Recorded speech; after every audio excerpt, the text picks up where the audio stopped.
السلام علیکم ورحمۃ اللہ وبرکاتہ نحمده ونصلی علی رسولہ الکریم اما بعد فاعوذ باللہ من الشیطان الرجیم بسم اللہ الرحمن الرحیم رب اشرح لی صدری ویسر لی امری واحلل عقدۃ من لسانی یفقہوا قولی۔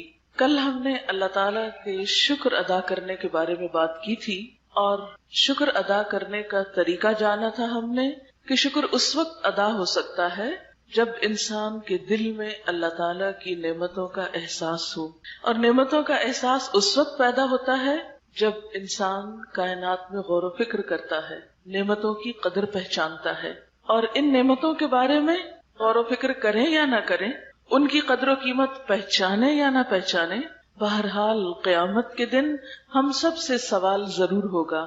لَتُسْأَلُنَّ يَوْمَئِذٍ عَنِ النَّعِيمِ، تم سے اس روز نعمتوں کے بارے میں ضرور پوچھا جائے گا۔ کیا پوچھا جائے گا؟ کہ ان نعمتوں کی نمبر 1 قدر کی یا نہیں کی، اعتراف کیا یا نہیں کیا، اس پر اللہ کا شکر ادا کیا یا نہیں کیا، ان نعمتوں کو اللہ کی مرضی کے مطابق استعمال کیا یا اللہ کی نافرمانی میں استعمال کیا۔ اور اسی مناسبت سے آج ہم سورۃ الرحمن، جو کہ آپ سب کی جانی پہچانی ہے، اور سورۃ الرحمن میں ایک آیت جو بار بار دہرائی جاتی ہے، 31 بار آئی ہے، فَبِأَيِّ آلَاءِ رَبِّكُمَا تُكَذِّبَانِ، اپنے رب کی کن کن نعمتوں کو جھٹلاؤ گے؟ تو یقیناً ہمارے پاس جھٹلانے کی، ان کے انکار کی کوئی وجہ نہیں ہے۔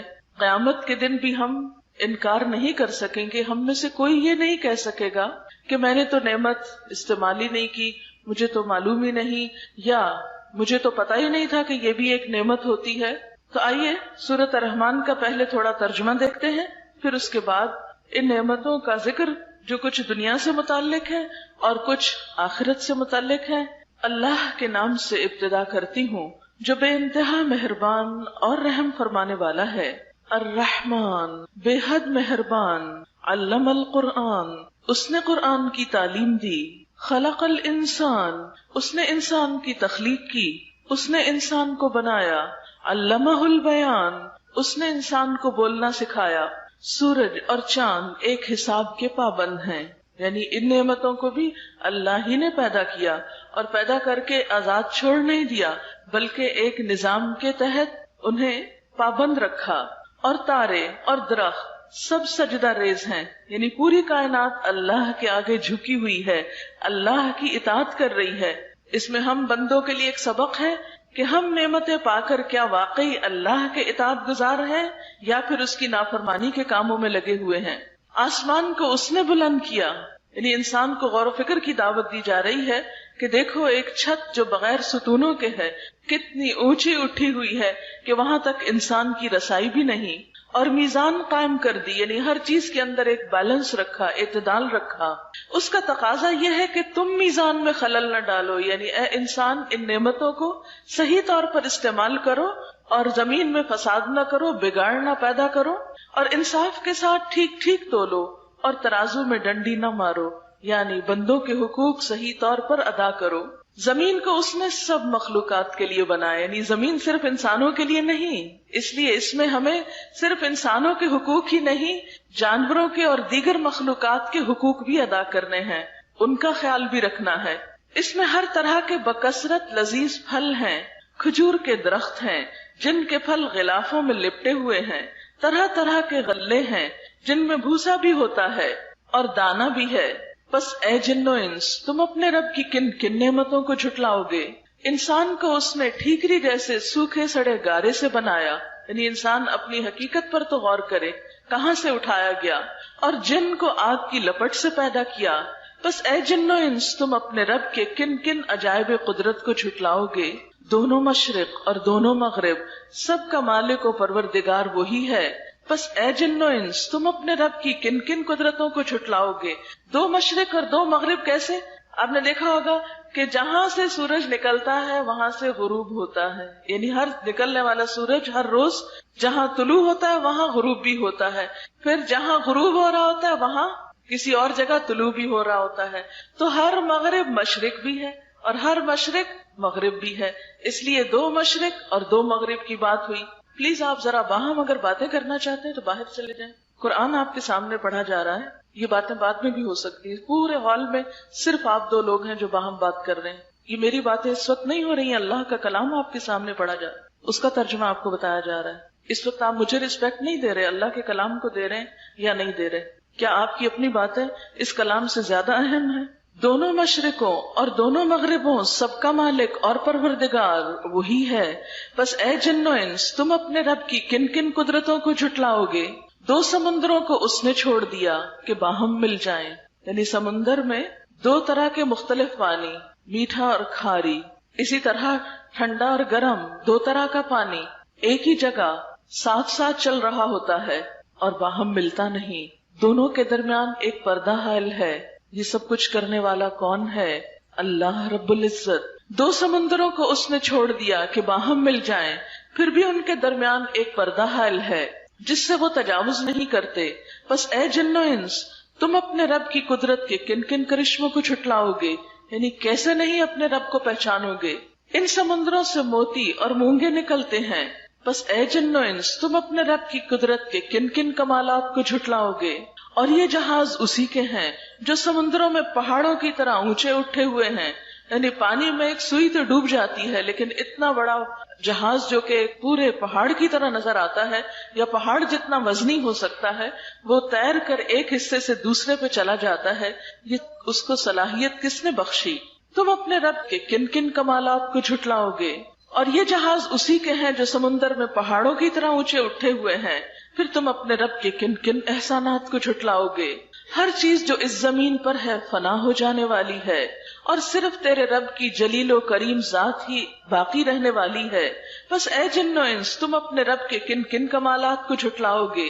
زمین اور آسمانوں میں جو بھی ہیں سب اپنی حاجتیں اسی سے مانگ رہے ہیں، کیونکہ سب محتاج ہیں، بے نیاز صرف اس کی ذات ہے، ہم سب کو اس کی ضرورت ہے، اسے ہماری ضرورت نہیں ہے، ہر آن وہ نئی شان میں ہے، بس اے جن و انس تم اپنے رب کی کن کن صفات کو جھٹلاؤ گے؟ اے زمین کے بوجھو، ان قریب ہم تم سے باز پرس کرنے کے لیے یعنی تمہارا حساب لینے کے لیے فارغ ہوئے جاتے ہیں، پھر دیکھ لیں گے کہ تم اپنے رب کے کن کن احسانات کو جھٹلاؤ گے۔ یعنی انسان ہمیشہ اس دنیا میں نہیں رہے گا، یہ نعمتیں ہمیشہ ہمارے پاس نہیں رہیں گی، ہمیں بہت جلد یہ دنیا جس کی محبت میں ہم ڈوبے ہوئے ہیں، جس کے اوپر ہم کچھ اور سوچ ہی نہیں سکتے، یہ سب بہت جلد چھوڑ کر اپنے رب کی طرف واپس جانے والے ہیں، پھر ہم میں سے ایک ایک کا حساب ہوگا، ہر ایک کو جواب دہی کرنے ہوگی کہ وہ اپنے رب کی نعمتوں کو پا کر رب کے ساتھ کیا معاملہ کرتا رہا، اس کے دین کے ساتھ کیا سلوک کرتا رہا، اس کی کتاب کو اس نے کتنی اہمیت دی، اس کے رسول صلی اللہ علیہ وسلم کی کتنی عزت کی۔ ان سب نعمتوں کو پا کر بہت جلد ہم سے پوچھ ہوگی، لہٰذا وہاں جا کر تم کس نعمت کو جھٹلا سکو گے؟ اے گروہ جن و انس، تم زمین اور آسمانوں کی سرحدوں سے نکل کے بھاگ سکتے ہو تو بھاگ دیکھو، یعنی تم اللہ کے آگے کس قدر عاجز ہو، کہیں جا نہیں سکتے۔ اگر تم بھاگنا بھی چاہو تو اس کے لیے بڑا زور چاہیے، اور وہ زور ہم میں سے کس کے پاس ہے کہ ہم اپنے رب سے بھاگ نکلیں کہیں؟ پھر اپنے رب کی کن کن قدرتوں کو تم جھٹلاؤ گے؟ بھاگنے کی کوشش کرو گے تو تم پر آگ کا شعلہ اور دھواں چھوڑ دیا جائے گا جس کا تم مقابلہ نہ کر سکو گے۔ اے جن و انس، تم اپنے رب کی کن کن قدرتوں کا انکار کرو گے؟ پھر کیا بنے گی اس وقت جب آسمان پھٹے گا اور لال چمڑے کی طرح سرخ ہو جائے گا؟ اے جن و انس، اس وقت تم اپنے رب کی کن کن قدرتوں کو جھٹلاؤ گے؟ اس روز کسی انسان اور کسی جن سے اس کا گناہ پوچھنے کی ضرورت نہ ہوگی، کیونکہ سارا اعمال نامہ تو ہر ایک کا ساتھ ہی ہوگا، اس لیے اللہ تعالیٰ کو یہ پوچھنے کی ضرورت نہیں ہوگی کہ کون کیا جرم کر کے آیا، کوئی تنہائی میں ہو یا سب کے سامنے ہو، چھپ کے کوئی کام کرے یا سب کو بتا کے کرے، ہر غلط کام اعمال نامے میں لکھا جا رہا ہے اور وہ سب کے سامنے کھل کر آ جائے گا، انسان کچھ بھی چھپا نہ سکے گا۔ پھر دیکھ لیا جائے گا کہ تم دونوں گروہ اپنے رب کے کن کن احسانات کا انکار کرتے ہو۔ مجرم وہاں اپنے چہروں سے پہچان لیے جائیں گے، یعنی جرم چہروں پر، شکلوں پر نظر آئے گا، کیونکہ ہر انسان کا چہرہ اس کے دل کی عکاسی کرتا ہے، تو گناہ کی ابتدا بھی دل سے ہوتی ہے۔ رمضان اسی لیے تقویٰ کا مہینہ ہے کہ دلوں کی اصلاح کرتا ہے، اور انسان جب کوئی غلط کام کرنا چاہتا ہے تو سب سے پہلے اس کی سوچ آتی ہے، اس کی خواہش پیدا ہوتی ہے پھر اس کے بعد انسان قدم اٹھاتا ہے. اس لیے چہرے پر سب دلوں کے آثار اور دلوں کے خیالات نظر آ رہے ہوں گے، کیونکہ وہیں پر سارے خیالات جمع ہوئے تھے، یعنی دل میں، اور دل سے پھر انسان کے عمل میں آئے، ظاہر میں آئے. تو قیامت کے دن سب کچھ چہروں سے عیاں ہو جائے گا، اور انہیں پیشانی کے بال اور پاؤں پکڑ پکڑ کر گھسیٹا جائے گا، یعنی مجرم لوگوں کو. اس وقت تم اپنے رب کی کن کن قدرتوں کو جھٹلاؤ گے؟ اس وقت کہا جائے گا یہ وہی جہنم ہے جس کو مجرمین جھوٹ قرار دیتے تھے، یعنی صحیح طور پر ایمان نہیں رکھتے تھے. اسی جہنم اور کھولتے ہوئے پانی کے درمیان وہ گردش کرتے رہیں گے.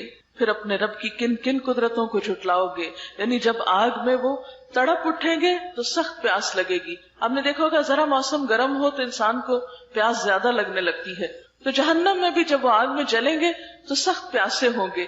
پھر وہ پانی مانگیں گے تو ابلتا ہوا پانی ان کو پیش کیا جائے گا. پانی پی کر پھر اپنے ٹھکانے پہ لوٹیں گے تو آگ ہی آگ پائیں گے، اور یوں ہی ان کی عمر بیت جائے گی. پھر اپنے رب کی کن کن قدرتوں کو تم جھٹلاؤ گے؟ اور ہر اس شخص کے لیے جو اپنے رب کے حضور پیش ہونے کا خوف رکھتا ہو 2 باغ ہیں. اپنے رب کے کن کن انعامات کو جھٹلاؤ گے؟ یعنی ایک طرف مجرموں کا انجام بتایا گیا تو دوسری طرف اللہ کے فرما بردار لوگوں کا انجام بتایا گیا کہ ان کی خوشی کے لیے 2 باغ ہوں گے. 2 کس لیے؟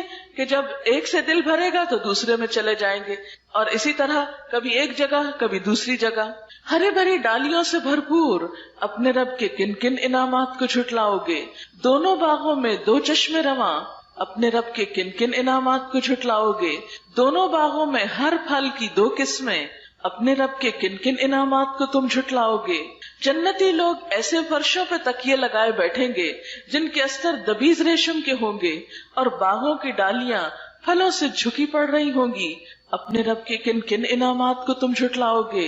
ان نعمتوں کے درمیان شرمیلی نگاہوں والیاں ہوں گی جنہیں ان جنتیوں سے پہلے کسی انسان یا جن نے ہاتھ نہ لگایا ہوگا. اپنے رب کے کن کن انعامات کو تم جھٹلاؤ گے؟ ایسی خوبصورت جیسے ہیرے اور موتی اپنے رب کے کن کن انعامات کو تم جھٹلاؤ گے؟ نیکی کا بدلہ نیکی کے سوا اور کیا ہو سکتا ہے؟ پھر اے جن و انس اپنے رب کے کن کن اوصاف حمیدہ کا تم انکار کرو گے؟ اور ان 2 باغوں کے علاوہ 2 باغ اور ہوں گے. اپنے رب کے کن کن انعامات کو تم جھٹلاؤ گے؟ گھنے سرسبز اور شاداب باغ اپنے رب کے کن کن انعامات کو تم جھٹلاؤ گے؟ دونوں باغوں میں 2 چشمے فواروں کی طرح ابلتے ہوئے اپنے رب کے کن کن انعامات کو تم جھٹلاؤ گے؟ ان میں بکثرت پھل اور کھجوریں اور انار اپنے رب کے کن کن انعامات کو تم جھٹلاؤ گے؟ ان نعمتوں کے درمیان خوبصورت اور خوبصورت بیویاں اپنے رب کے کن کن انعامات کو تم جھٹلاؤ گے؟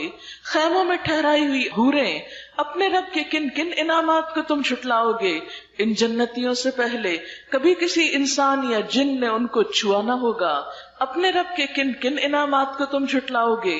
وہ جنتی سبز قالینوں اور نفیس و نادر فرشوں پر تکیے لگا کے بیٹھیں گے. اپنے رب کے کن کن انعامات کو تم جھٹلاؤ گے؟